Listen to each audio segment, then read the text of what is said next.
Since 2015, Jared Stillman has rocked Nashville sports. That team freaking stinks. And now he's back. The takes are hotter than ever. I mean, let's be honest, he just can't coach. Welcome to Stillman and Company. Stillman and Company on the 440 Sports Network. We, of course, are presented by Hiller Plumbing, Heating, Cooling, and Electrical on this Hot Take Friday. We got a lot to get into. We got the schedule. Last night, I did an Emergency Titans schedule release program where I talked about how fair I thought the Titans schedule was. Today, we'll go further on the NFL schedule as a whole. Plus, the great Mike Vrabel. We're going to see how great the great Mike Vrabel is this season because, oh my goodness gracious, look at that schedule. Then, I do want to get into the AFC South. I looked at the other AFC South schedules on top of the Titans to see how they kind of all ranked. And then Paul Kaharski had news today. Ramon Foster has been or will be hired as the team's radio analyst, replacing the late, great Dave McGinnis. As TDG says, hit that like button on the way in. We're going to get right to it. First, though, I am going to tell you about our presenting sponsor. That's Hiller Plumbing, Heating, Cooling, and Electrical. I've had to deal with the gas company over the last couple of weeks. I've had to deal with the water company over the last couple of weeks. These aren't Hiller issues, but they are gas and water issues that, again, you have to use the water company and the gas company. And every time I use those guys, that I have to talk to somebody who's not Hiller, I realize how great Hiller is. That's why I am begging you, use them in your home for your HVAC needs, for your plumbing needs, for your electrical needs. Be like me because I am spoiled with the great service that I get from Hiller. I go right to my phone, happyhiller.com, and I book the appointment right there. They are there the next day. They are so easy to work with.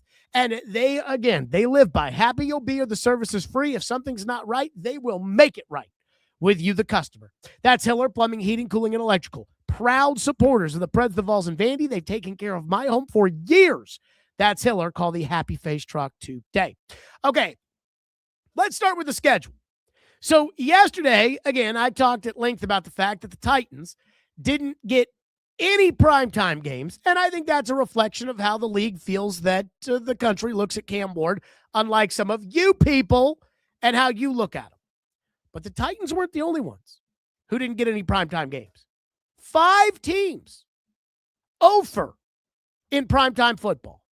The Raiders, the Titans, the Jets, the Cardinals, the Dolphins. Not that I'm jonesing to watch a Malik Willis, Jacoby Brissett showdown between Miami and Arizona. But 5 teams in the league didn't get primetime games. And this is a world we live in today where this isn't like 2005, where there was Monday night football and there was Sunday night football and there was Sunday football, but there wasn't Thursday football.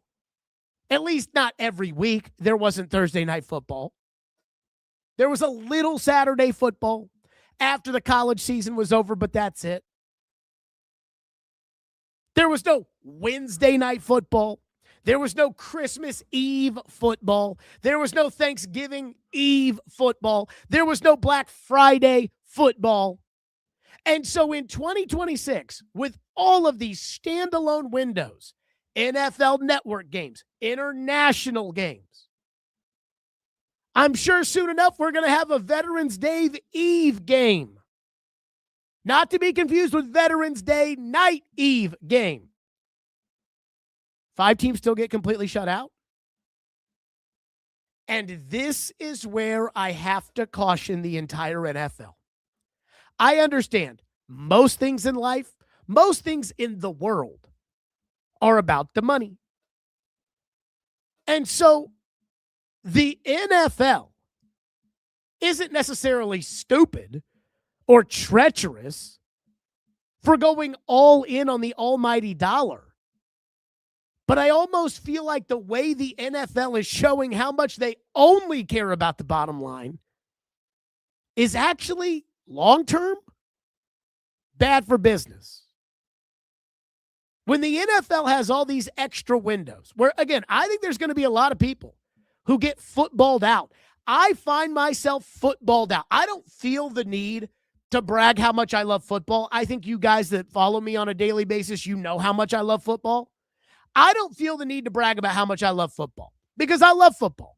But over the course of a week, Thursday night football, sometimes there's Friday football on college. It's pretty good. But Thursday night football, all day Saturday college football, Sunday Titans noon kickoff football. Then there's usually a pretty good 325 game. Then there's a Sunday night game. Then there's a Monday. At some point, I just get kind of footballed out. And with international games, I don't want to wake up on Sunday morning and watch football. I mean, I like waking up on Sunday morning, getting into the groove, and then let's have a Titan game at noon. Noon's early enough for me. But with all these extra windows and with all these networks and now streaming services that have come to the league with their hands out, and they have said, hey, I really, really want some football games on my plate. The league didn't even consider throwing a bone to teams that you could make an argument for in prime time. The Titans are an example of a team you can make an argument for the Titans in prime time. They play Baltimore this year. Well, you get Lamar Jackson and the Ravens. That's a TV draw. And you know what? Cam Ward's second year, he's going to be on the Netflix show. Let's put him on TV too. Nope. They play Dallas. You could put Dallas on TV against the Kentucky Wildcats, and they draw a huge TV number. The Titans play at Dallas. That is a noon kickoff. I didn't even know Dallas kicked off at noon. Dak's going to wake up and be like, holy shit, I got to play a game at noon? The last time I played a game at noon was 2019. And so when I look at the schedule, the NFL said last night, we don't give a damn about throwing teams bones. Just get the Cowboys on, get the Rams on, get the Bills on, get the Chiefs on. Get the Taylor Swift audience. This might be the last year we have them. Get the Taylor Swift audience on. Mahomes might not be back. We don't care. Get them in there. And again, I understand the business of this, but sometimes the NFL has done things in the past in which the game supersedes the business, if that makes any sense. They used to have rules against just saying, okay, we're going to put the same three teams on TV all the time. For instance, they used to have a rule that no team could play multiple Thursday night games during the season. That's gone. Houston has 2 Thursday night football games this year. Tennessee has 0. They used to have a rule that everybody had to play a Thursday night football game over the course of the season. That's how you'd end up with Tennessee and Jacksonville playing each other on Thursday night football. But the difference is, back in those days, the Thursday night football package, half the games were on NFL Network. Another part of the games were on CBS. Some were on NBC. The networks didn't even like Thursday night football. Amazon came in and said, we'll pay $1 gazillion for it.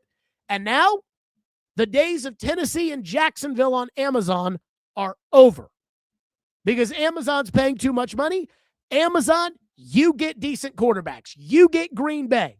You get Joe Burrow because you're paying so much money for it.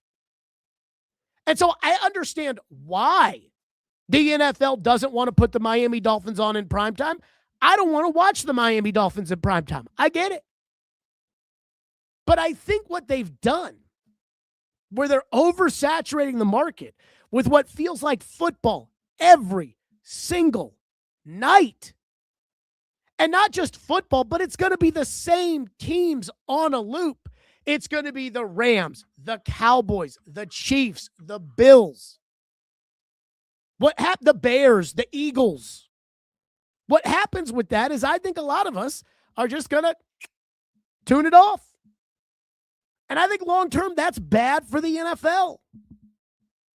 When you have an entity like the NFL where they are king, where there is no competition unless they want there to be competition, you don't have to just only chase the money. You don't have to only do what's best for the owner's pockets. At some point, you can invest in what's best for the game. Baseball chases the money all the time. And that's why they play their LCS games on FS1 where nobody's going to watch it. Basketball chases the money. That's why I look to see when a basketball game's on, and it's like, well, this game might be on Peacock, or it might be on NBC, or it might be on NBCS. I don't whatever. Let basketball do that. But not the NFL. I remember when basketball signed their big deal years ago with ESPN. And Bob Costas at NBC asked David Stern, how do you feel about the fact that the conference finals are now going to be on cable? The NFL would have never dreamed of doing that because the NFL didn't have to do that. And the NFL still doesn't have to do that. The NFL is like the Masters. The NFL is like Judge Judy. Judge Judy, with every other type of TV judge show out there, dominates wherever she wants to go. Back in the day, she used to negotiate with CBS by writing down a number and then putting it in an envelope and giving it to CBS and telling CBS that's the number. We're not going to have any negotiations because if I decide I don't want to have my show with you, I'll go take it somewhere else. And they'll pay me. I'm Judge Judy. And there's all these other judges out there. Judge Mathis, Judge Joe Brown, Texas Justice, the People's Court, Divorce Court, Reconciliation Court, whatever it may be. But the king was always Judge Judy. She didn't have to negotiate. She dictated terms. That's the NFL. That's the Masters. You don't need a bidding war to assert your dominance. And yet it feels like this year especially, the NFL has just decided, you know what? Fuck it. We can get $1 billion doing this, or we can get $1.1 billion doing that, so we're going to do that for the $1.1 billion over the $1 billion. And I think that's kind of beneath the NFL. I think it says something about the Masters. Again, in a society when basketball will wear their 19th straight jersey combination that's different because they want to sell more shit, where baseball takes these great uniforms, these traditional uniforms, like the Atlanta Braves traditional going all the way back to the 90s with that dominance, and they stick an ugly yellow-ass Crick Creek logo right there on the sleeve. We don't even have a patch for Bobby Cox and Ted Turner, but we got to have Crick Creek. Keep saying that wrong. Quick Creek right there on the sleeve. But I've always felt like football was above that. It's like, again, I go back to the Masters. The Masters doesn't get in a bidding war with other networks. It's not like, well, CBS, we might go to NBC. No. In fact, CBS doesn't even pay for the Masters. The Masters makes their money off the advertisers. The Masters tell CBS how you're going to broadcast the game. This is how you're going to broadcast the tournament. You're going to follow our rules. You're going to do things the way we say. We don't have fans. We have patrons. It's not the back nine. It's the second nine. You're going to listen to us because those are our standards at Augusta National. And I find there to be a certain level of respect for that. And the NFL's always had that respect.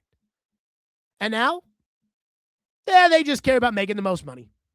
They want to renegotiate their TV deals. They want to get all the streamers involved. They don't care where these games end up. Play a playoff game on Peacock. Last year, there was one on Amazon Prime. Lindsay and I were on vacation. We were staying at a hotel. We're staying at a very nice hotel. And I had to watch the game on my phone because the hotel didn't have the football game. I'm like, this is the NFL playoffs, and it's not on in the hotel.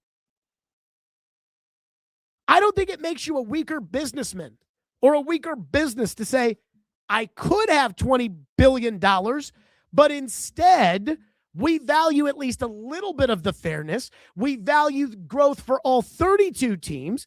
that I'll just make $18 billion instead, but we'll do $18 billion instead of $20 billion my way.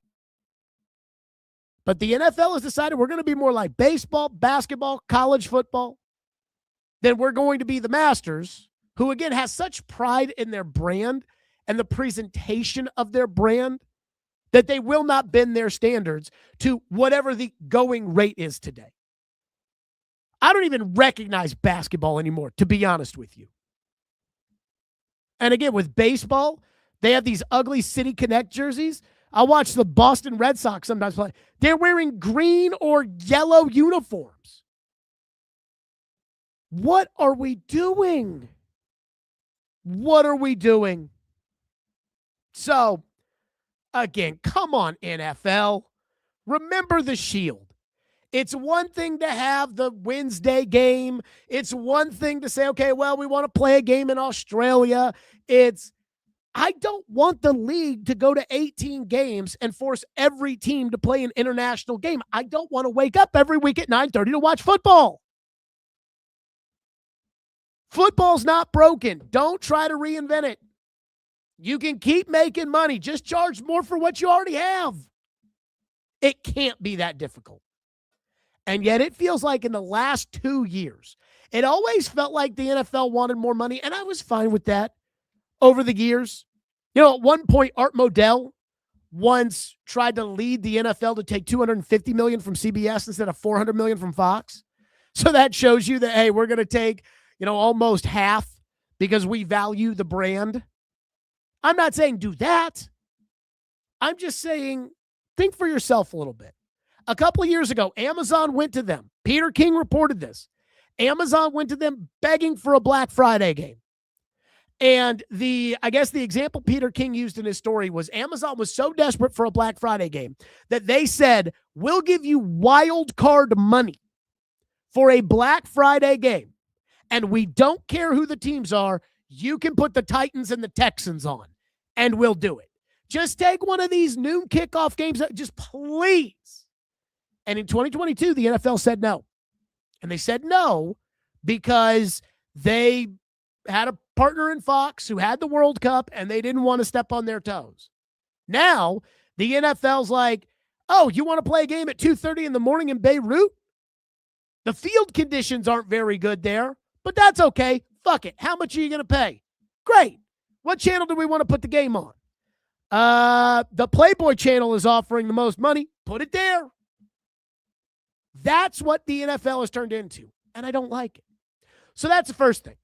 Number two, I was fascinated to see how the NFL would treat the great Mike Vrabel with everything going on during VrabelGate. And I did see in which somebody put out there, I guess somebody, all the NFL VPs of broadcasting hit the interview circuit as soon as the schedule's released. I forget which one it was and which interview he did, but one of them said, no, we didn't put the Patriots on week 1 against the Seahawks because of the Vrabel-Diana scandal. We did it because we think a rematch of the Super Bowl is a great story. That may be true. I don't necessarily take the NFL at their word, but oh my goodness, did Mike Vrabel get it from the NFL. So they play Seattle week 1 on the road on a Wednesday. That's a loss. Very rarely does the team that won the Super Bowl drop the banner the next year and lose the opening game on what is traditionally Thursday, but this year will be Wednesday. Kansas City lost a couple of years ago when Travis Kelce got hurt to Detroit. New England lost one of those years. They had to play Kansas City. Alex Smith at quarterback. But for the most part, it's such a celebration that the Super Bowl champions almost always win that game at home. So, week 1, that's a loss for New England. Then they have road games at Jacksonville, where they're going to have to play in the heat, and Buffalo in the first month. They play the Steelers at home in the middle of that. The Patriots could very easily be 1-3 before they get their little reprieve by playing the Raiders and then the Jets. The Patriots have to play Kansas City this year. but they have to play them late, which means that Mahomes will be back. Some of these early games, week 2, Indianapolis, Kansas City, I don't know if Mahomes is going to be in at quarterback for the Chiefs. I guarantee you at the end of the year, Mahomes will be back. They get a short week for Thursday night football with a road game. Road games almost always favor the home team on Thursday night football at Chicago. Chicago is good. They play a second Thursday night game. This is in December. They play the Bills at 3:25 and then get a second Thursday night game in December.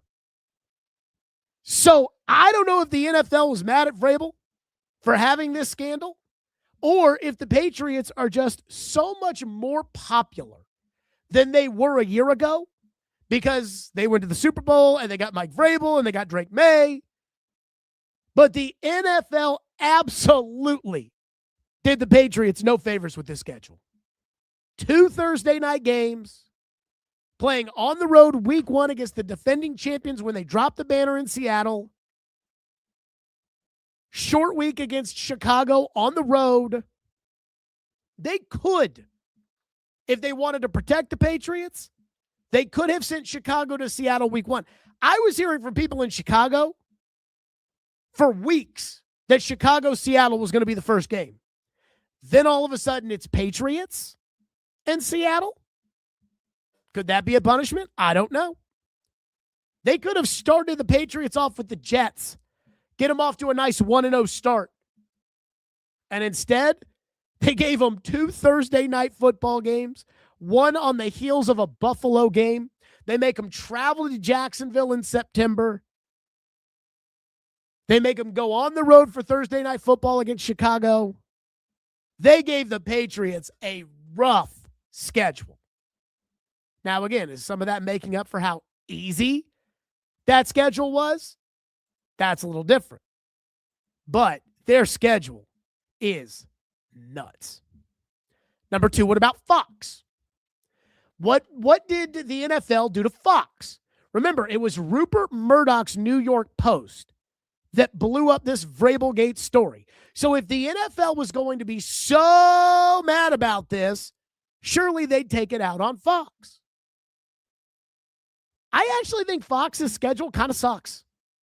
And I do wonder if they're mad at Rupert or if they just have so many games that they just can't give Fox a great Dallas Cowboy or Green Bay Packers game every week the way that they traditionally do it.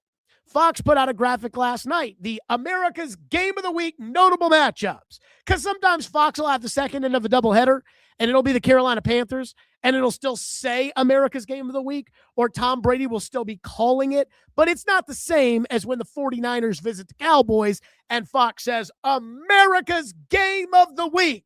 Crack open your Bud Lights and smoke your Marlboro Lights because it's 49ers and Cowboys on Fox. So they put out their notable matchups.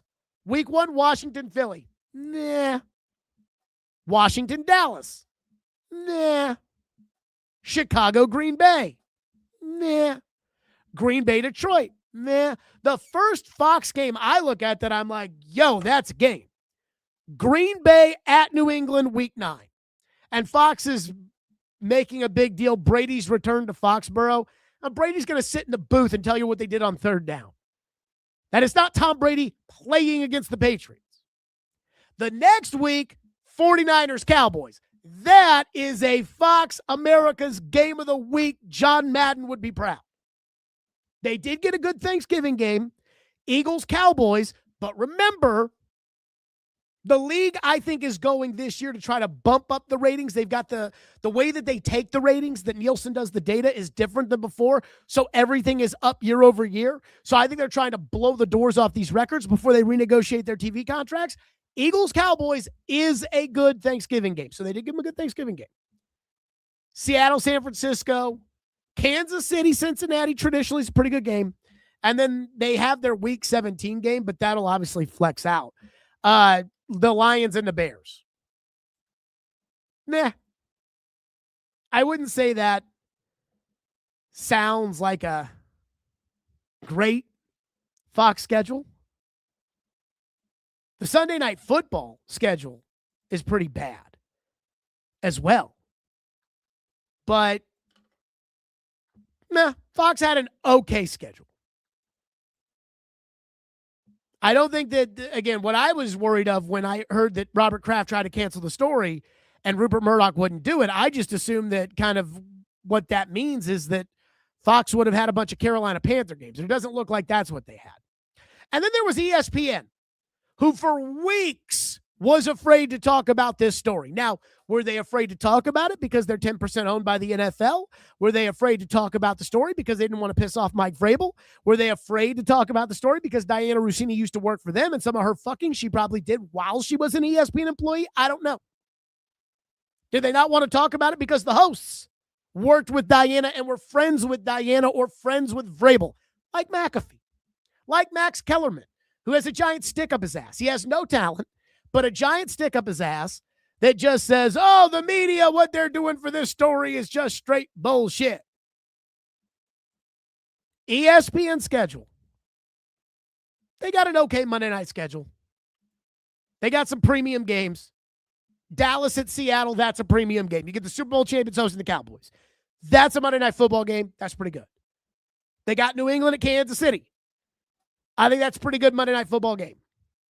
Now, they're not overloaded with great Monday night games, but neither is Sunday night. And NBC, I think for the most part, outside of Florio constantly talking about this, Florio is the exception. NBC's kind of stayed out of it. And I think the network that feels the worst off with the schedule right now is CBS. And again, I don't see the ratings. Like, I don't look at them all. I just, when somebody reports what it is, I'm like, wow, that's a lot of people to watch a game. But when I was watching it, I'm like, wow, CBS seems to be really upset that they lost their annual Bills-Chiefs game. And I know it's a big game, and I know that they send the NFL Today crew down to wherever the game's at, whether it's Buffalo or Kansas City, and they make a big deal about it, and everybody watches Bills-Chiefs. But Jim Nantz apparently did an interview. He's very upset about the fact that they lost Bills-Chiefs, which will now be on Thanksgiving on NBC, which I'm a little surprised by that. But I think the way I guess I would say I'd break down the VrabelGate effect on the schedule, I think VrabelGate may have gotten the Patriots that first game against Seattle. Because, again, a lot of people I had talked to believed that it was going to be Chicago that was going to Seattle to open the season, and that would make sense. And instead it became New England after all this shit came out. Now, they said it's just about a Super Bowl rematch, and that's a good story. I don't know. But I think what I learned from the schedule, I don't think the NFL really cared about the schedule at all. As much as networks were afraid to talk about it, I don't think ESPN got better games because they avoided talking about the VrabelGate scandal, or that Fox got worse games because Rupert owns the New York Post and TMZ, and they're the ones who nuked Vrabel and nuked the Patriots in this.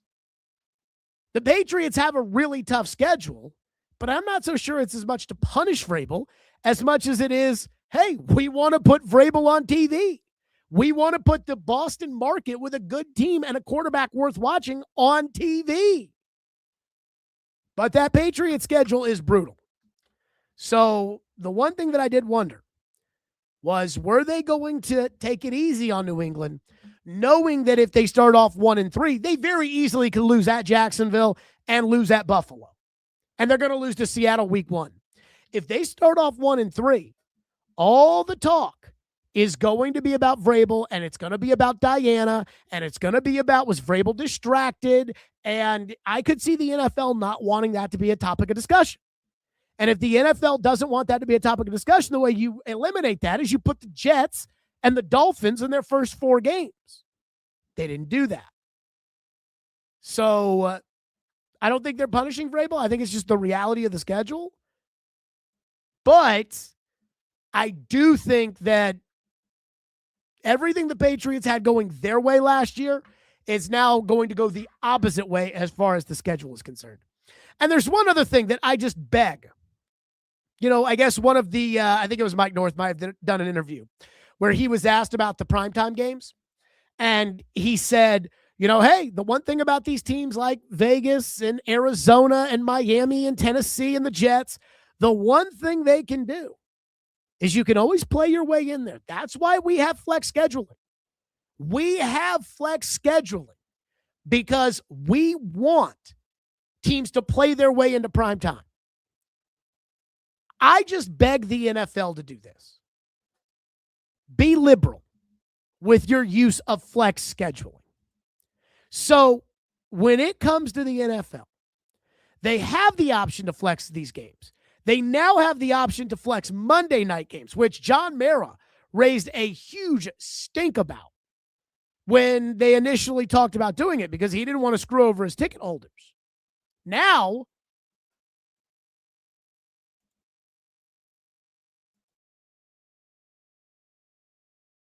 sorry about that. Now they can flex Thursday night football.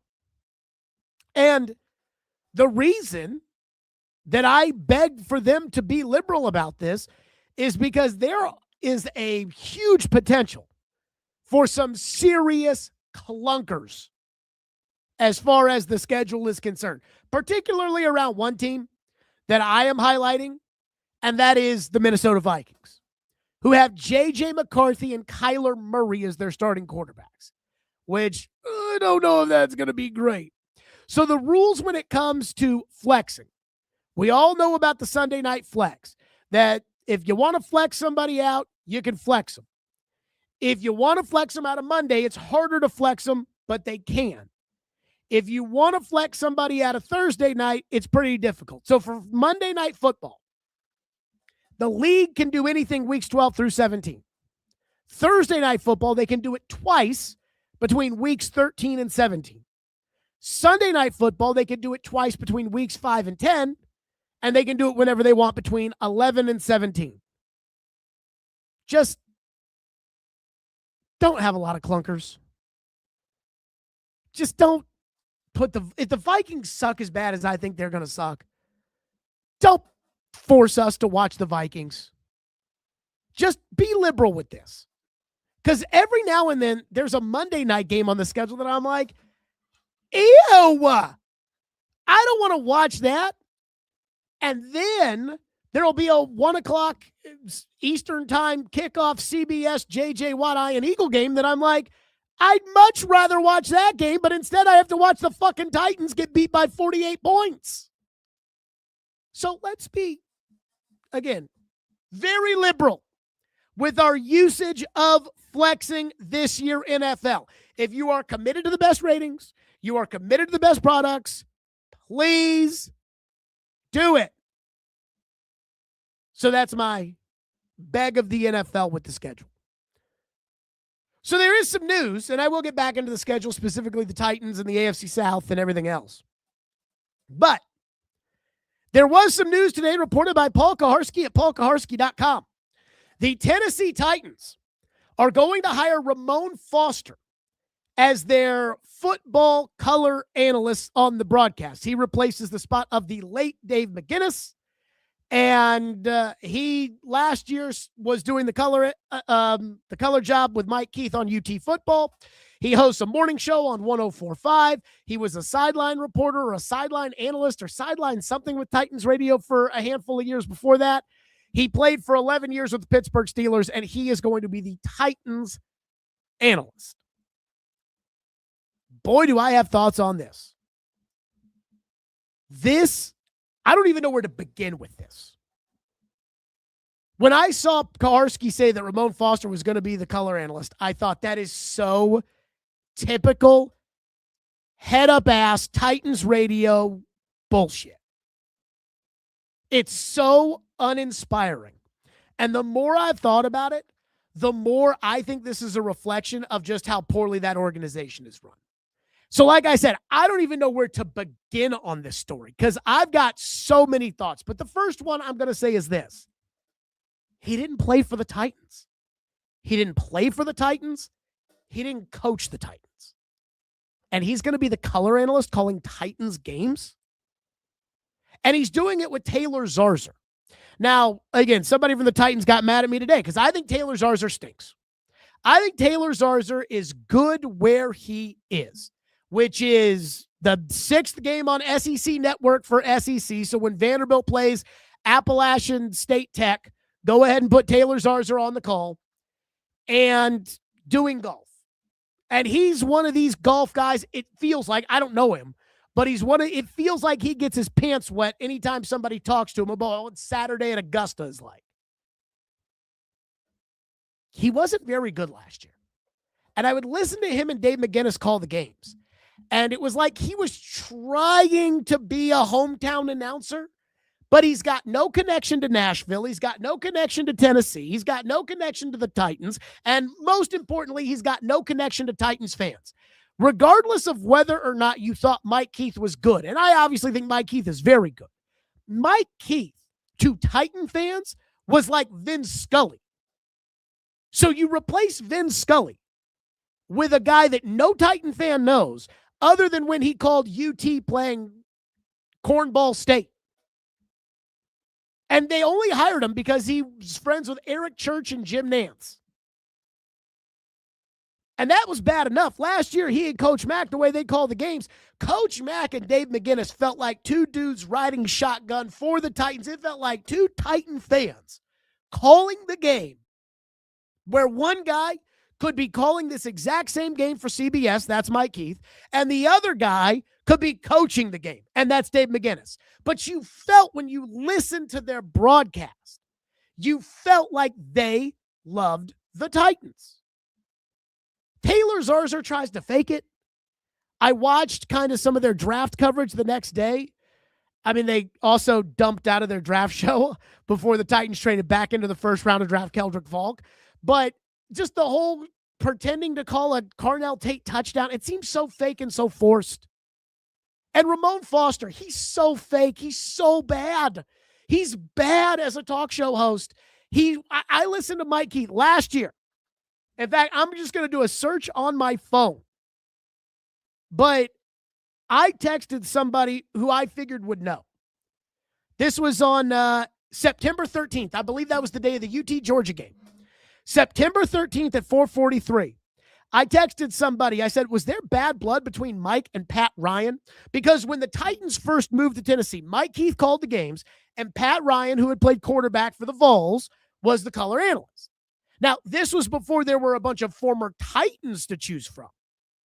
But this was, Pat Ryan had a little bit of connection, but it was all new. And I thought Mike and Pat were great. And then when Frank Wycheck retired, Frank came into the booth and Pat left. Pat was doing UT games with Bob Kessling, and then Mike comes in, and now it's Ramon Foster and Mike and not Pat Ryan, and I wonder, was there some bad blood? And that person that I thought knew would text me back and said he didn't think there was any bad blood between Mike and Pat, and then said, I'm guessing you're not a fan of Ramon's work as an analyst. If so, I am with you. Great guy, and he knows the game, but he has not found rhythm in the booth. That was for a UT game. And now you're asking him to do Titan games? And he never played for the Titans? And he never coached the Titans? And I just think it is a shameful hire. And this isn't about Ramon as much as I think it's about the people that decided to hire Ramon. This is the way the Titans do things. And I'm a firm believer that how you do anything is how you do everything. The Titans have decided they don't want to be the Titans anymore.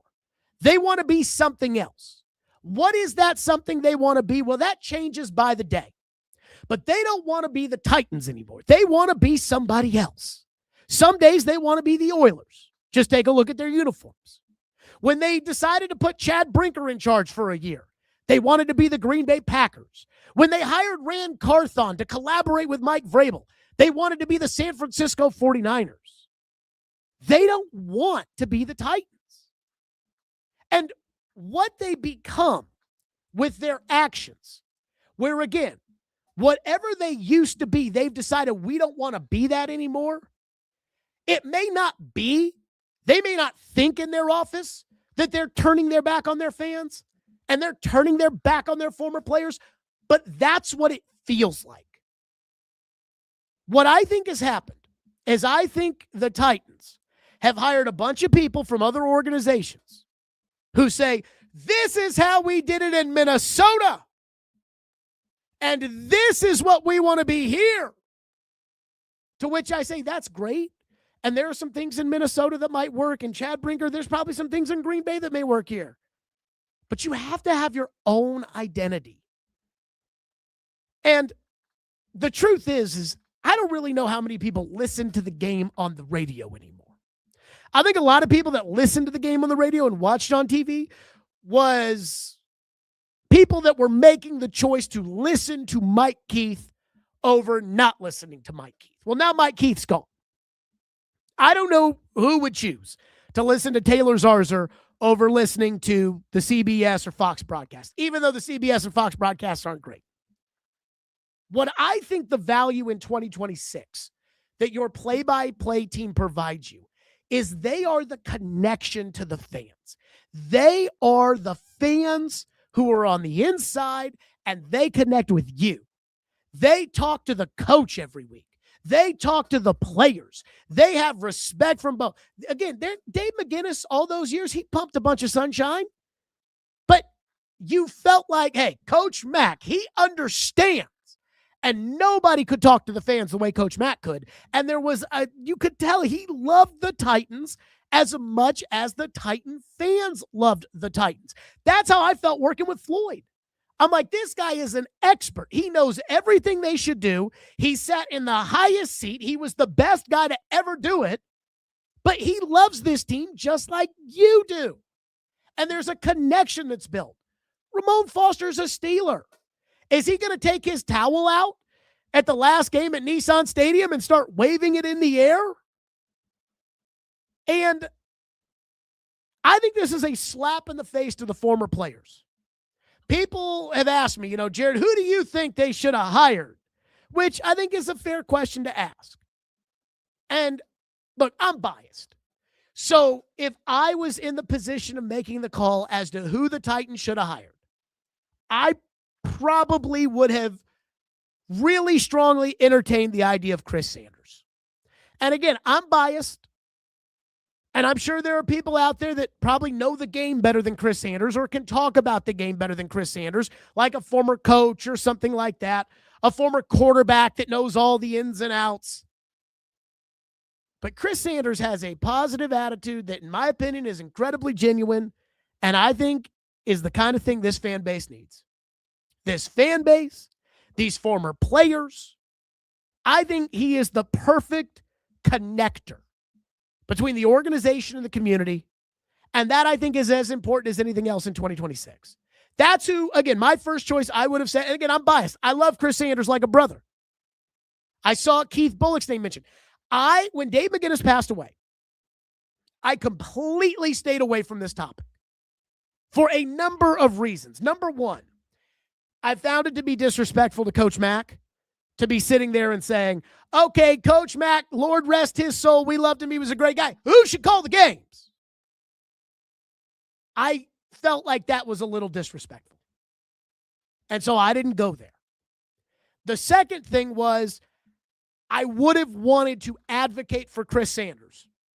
And quite frankly, I don't think that would have helped. If Chris Sanders was going to have a chance to call the games for the Titans, I don't think it would have helped me advocating for Chris Sanders. I almost can barely advocate for them to do something football-wise, and they'll do the opposite every time. I am not putting Chris Sanders in that position to where I'm going to advocate for him, and then that's essentially going to end any chance he would have had.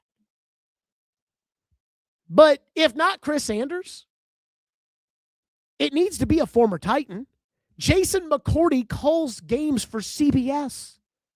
Did you call McCourty? Keith Bullock on his podcast threw his name out there saying he'd love to do it.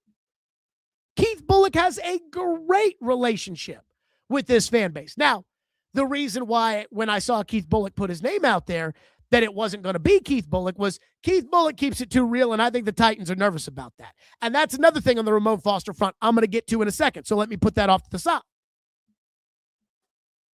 But whether it was Blaine Bishop, who works at 104.5 and was a Titan great, and I think Blaine could do the job, whether it's Chris Sanders, who, again, I would have looked at as kind of a community piece to the organization, and I'd have him call the games. I would have even been okay with an out-of-the-box hire, the way that Coach Mack was kind of an out-of-the-box hire.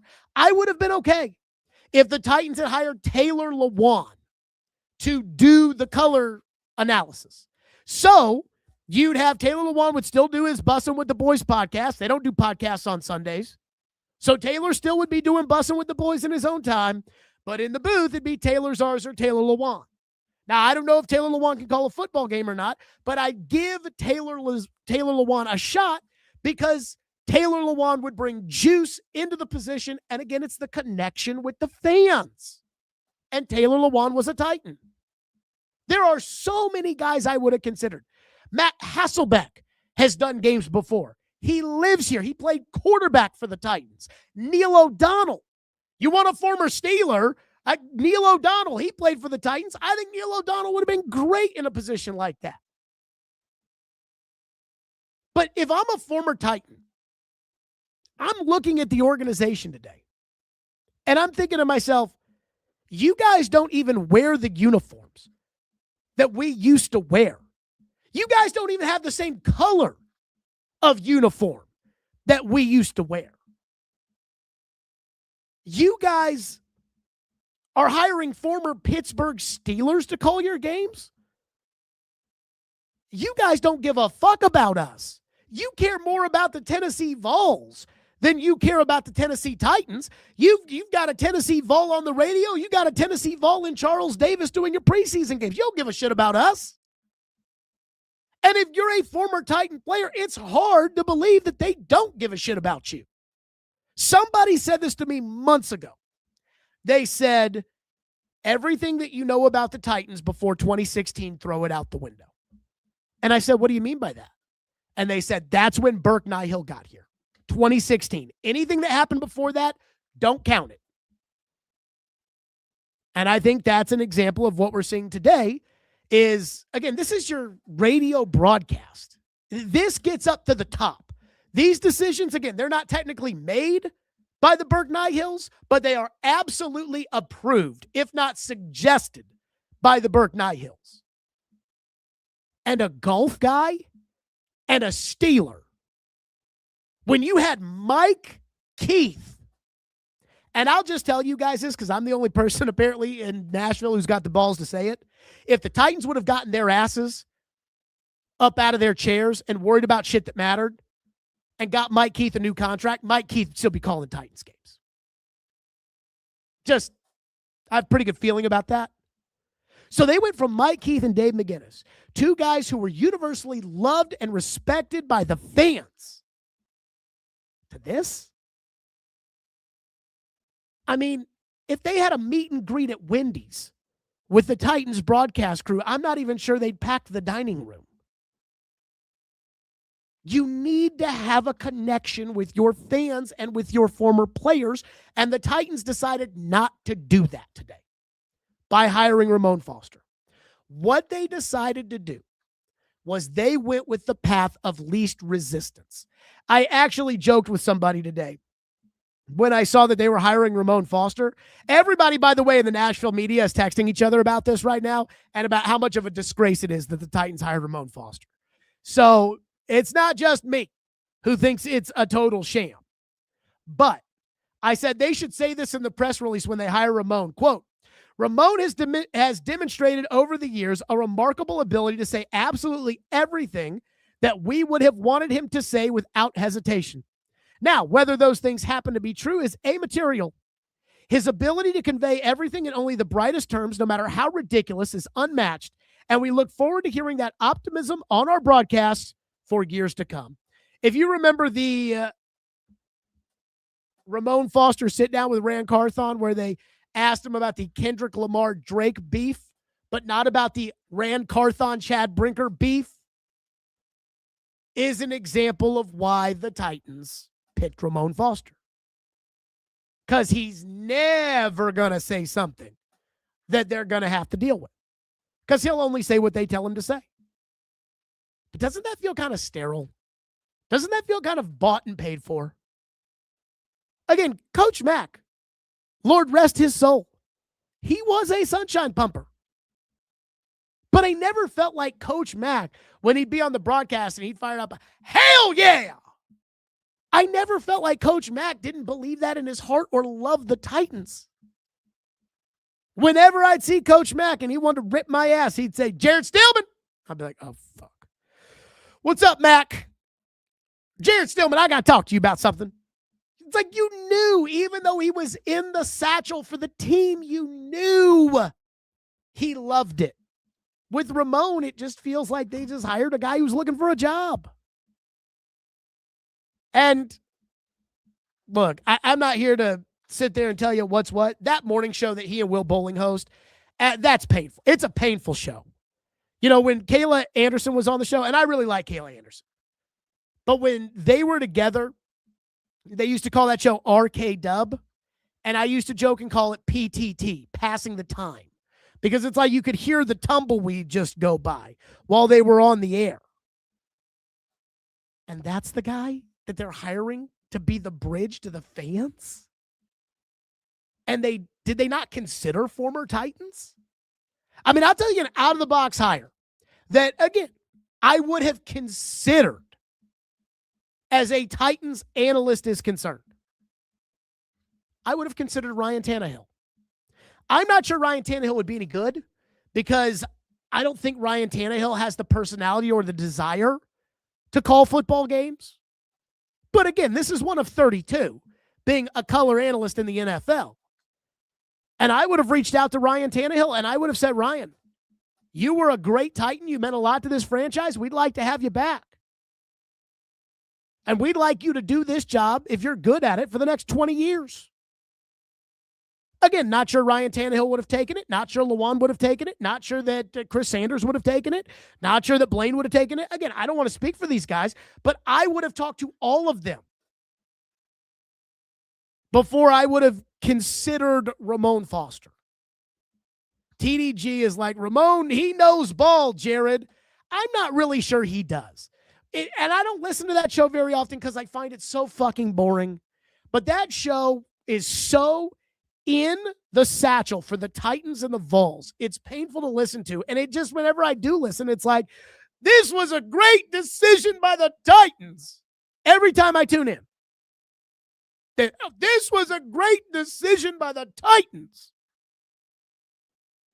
Yeah, they're all such great decisions. That's why the team is 6-28 over the last 2 years and they can't get a fucking primetime game. Billy says Mettenberger. Yeah, I'll pass on him. I would have considered Mike Munchak. Again, I don't know exactly who all lives here, but I would have considered Munchak for the job. That would have been a great way to let bygones be bygones from his coaching tenure and recognize him for, hey, Mike, we want you to be a part of this. Personally, again, if I was a part of this, I would have had a short list of 3 or 4 people. And now, look, I would have never hired Taylor Zarzer. I would have given Mike Keith a new contract. I would have Mike Keith still here, but again, that's I would have hired Hutton. So I would have gotten with Hutton, and I would have said, Hutton, let's come up with a short list. And Chris Sanders would have been on the short list, and then we would have had tryouts. Not public, private. But I would have considered a guy like Lawan. I understand we live in a social media age. Lawan's huge on social media, huge with young audiences. But I would have strongly considered him. I would have considered Tannehill. I would have considered Bullock. I would have considered Blaine. I would have considered Brad. I would have considered all these guys. I wouldn't have considered a Pittsburgh Steeler. And the one thing I will say, I cannot imagine if Bud Adams woke up. You know, a lot of people, I'm obviously Jewish, so what Jesus means to me is different than maybe what Jesus means to a lot of you. But if there is a second resurrection, I always think in my head, you know, if Floyd were to come back and what I'd say, and if Bud Adams were to be resurrected tomorrow and they were to say to him, oh, yeah, the color analyst for our radio broadcast is a former Pittsburgh Steeler who never played for the Titans, he would lose his shit. And I don't think, even though times are different in 2026 than in 1960 when Bud founded the franchise, I don't think we need to be that far detached from reality. Remember when the Titans hired Chad Brinker to be the president of football operations with the general manager, and they went on this media tour, and they kept telling everybody who would listen that the job for general manager in the NFL is too big for one person and we're reinventing the wheel? I think you'd be better off doing things the way the rest of the NFL does it. Why? Because they win more games than you. And I think that Ramon Foster is an example of what I just feel like is kind of the Burke Nihill culture over there. Just kiss the right ass and then you'll get promoted. It worked for Brinker. It's literally working for Bryce Wasserman. Just kiss the right ass. And just don't be in a position to where results on the football field matter, because you can't talk your way out of that. You can talk your way out of pretty much anything else, but when you lose 41-7, you can't talk your way out of that, which is what doomed Rand, Chad, and Brian Callahan. They said all the right things, but then they had to go prove it on the field. Taylor Zarzer said all the right things, had Jim Nantz and Eric Church call on his behalf. He did a sit-down with Eric Church. The video of him talking with Eric Church, and I don't even think Eric Church is a Titans fan, but the video of him talking with Eric Church has less views on YouTube than me talking about Mike Vrabel and Diana Rossini fucking each other on a boat. But apparently Eric Church got him the job. So because he's friends with Eric Church and Jim Nantz, he got the job. And now there's never a scoreboard that's going to say Taylor Zarzer kind of sucks, so he's not good at it. And again, if I was a former player today, I'd be pissed. If I was a former player and if I was Keith Bullock today, I would feel disrespected. If I was Chris Sanders today, I'd feel disrespected. And I didn't put out a list or get into that or anything else, but I do believe that I didn't do it because I thought it was disrespectful to Coach Mack. I think that Ramon Foster might be disrespectful to Coach Mack. Now, there's one other Titans thing, and then I will get to some of your reaction here on the program. So, did anybody see the Titans video on social media yesterday? So, a couple of years ago, the Titans had that great schedule release video where they had all those woo girls on Broadway.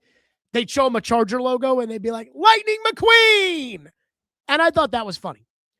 So I watched the Titans video yesterday where they were just following people at the draft or on Broadway, and they were like, hey, you're Trevor Lawrence. And the guy would turn around and be like, no, I'm not Trevor Lawrence. And they'd be like, ha, Jags.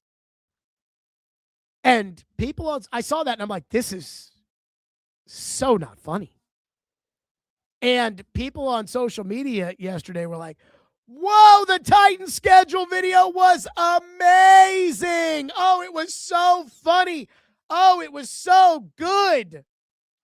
And I'm like, was it?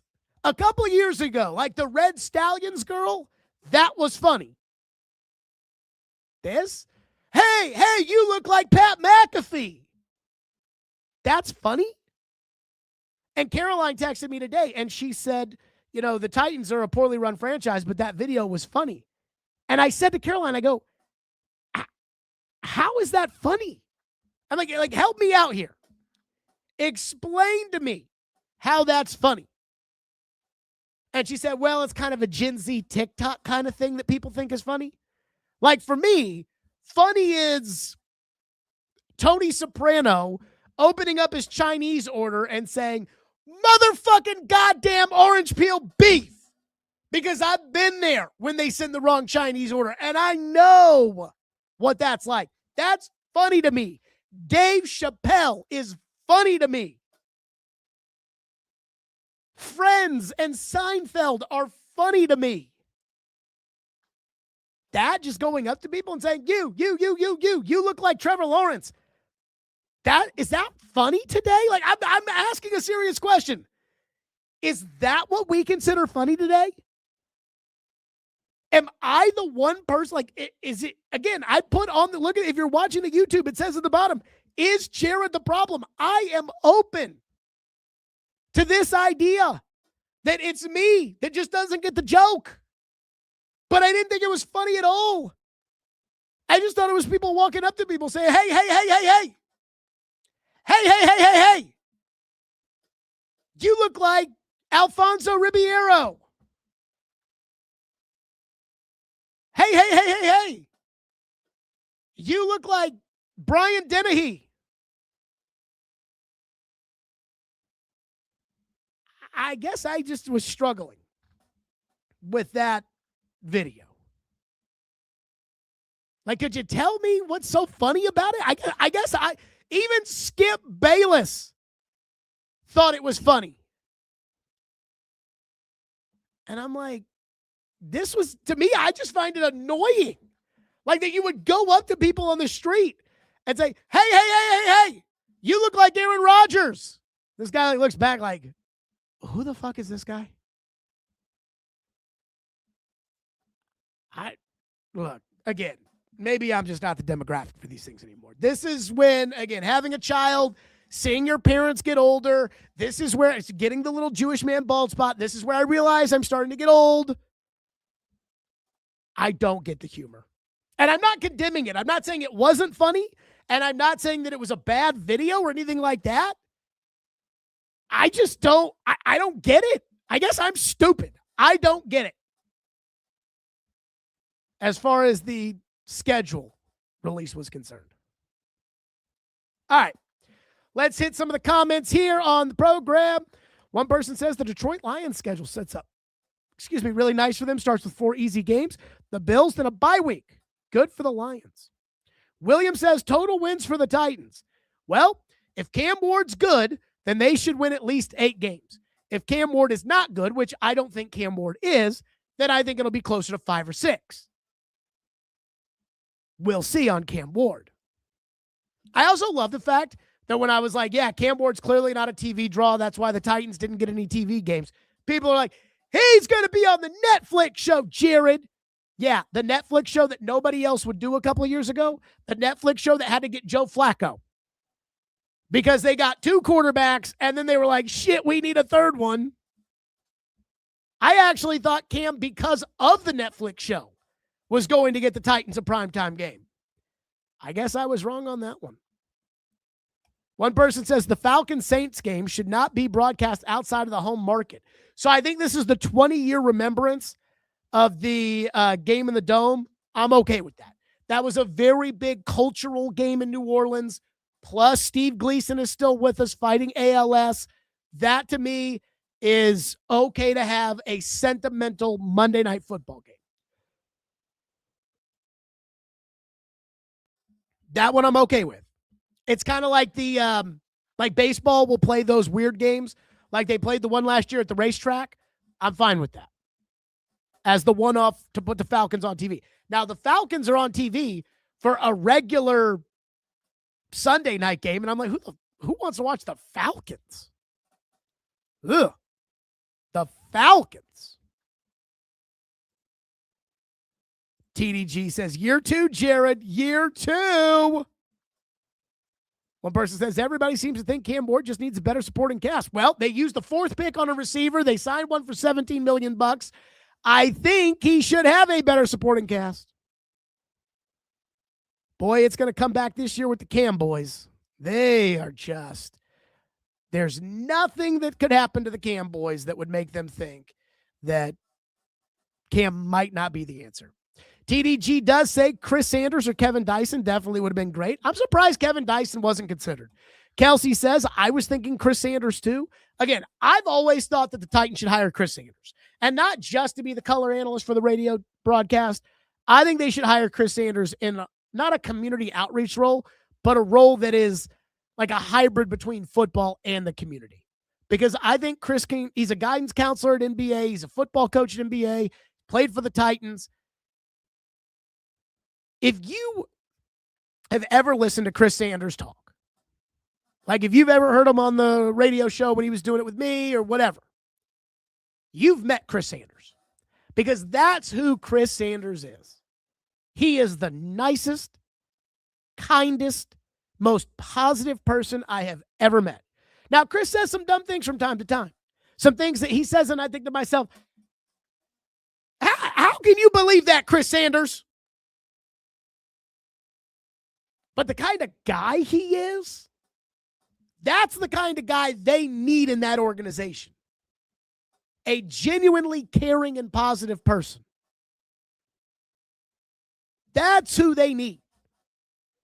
And so with the opportunity to put him in that role and have him be front-facing in the community, I would have taken it.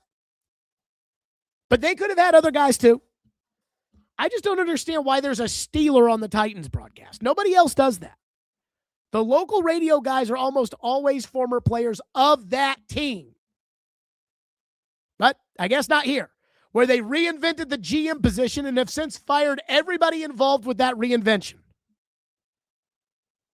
One person says Wednesday night football will probably be a thing in a couple years, and they will put it on some streaming services. Remember the Titans-Bills Tuesday night game because of COVID? I remember people were like, I think we might be seeing Tuesday night football here in the future.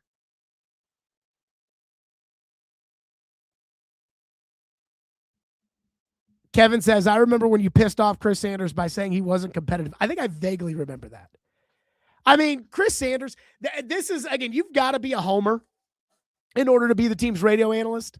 I'll never forget when I asked Chris Sanders, and Chris Sanders is not paid by the team in any position. I mean, one time somebody asked Chris for Titans tickets, and I gave Chris my tickets because he wasn't going to go to the team because they weren't going to give them to him. But I said to Chris one time, we're talking about drafting Brock Bowers. And Chris was like, why would you draft Brock Bowers when you have Chig? And I was like, what? What? And again, that's the kind of positive talk the Titans like. Chris Sanders brings that. But they probably wouldn't hire anybody who's friends with me anyways. All right, that's it for us. Like and subscribe. Tell your friends. I don't think we'll be doing a show on Monday. I will be in New Hampshire this weekend as we say goodbye to a very great friend of mine and a great friend of my family over the weekend. So I don't think I'll fly back Monday. So I'm not sure we'll have a show on Monday. We'll definitely be back on Tuesday. I vow I am not working next Friday. I am not working Memorial Day Friday. No, sir, Bob. So like and subscribe. Tell your friends. Tillman and Company. We'll see everybody right here on the 440 Sports Network.